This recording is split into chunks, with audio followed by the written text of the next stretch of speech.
Ci sono delle aziende, che stanno mandando delle lettere dove dicono ai propri collaboratori: "Dopo le ferie non tornate a lavorare se non avete il, Green Pass." O meglio, in qualche caso, se non vi siete vaccinati. C'è scritto così, ovviamente mi vengono riferite come assessore al lavoro, ce n'è più di una, ma insomma non farò nomi perché, la situazione è abbastanza complessa e delicata, ma, sappiate che è così.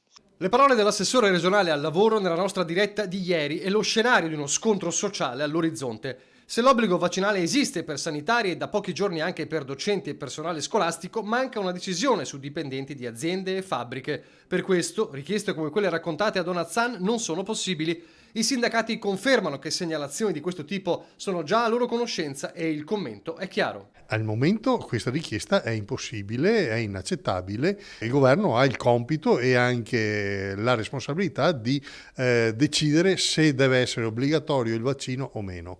Anche dalla regione arriva una richiesta di chiarezza. Credo che dovrò parlarne con le associazioni di categoria, perché se è un indirizzo che danno le associazioni di categoria, allora è il caso che lo dicano. Se è una libera, diciamo, scelta della singola impresa è un altro aspetto.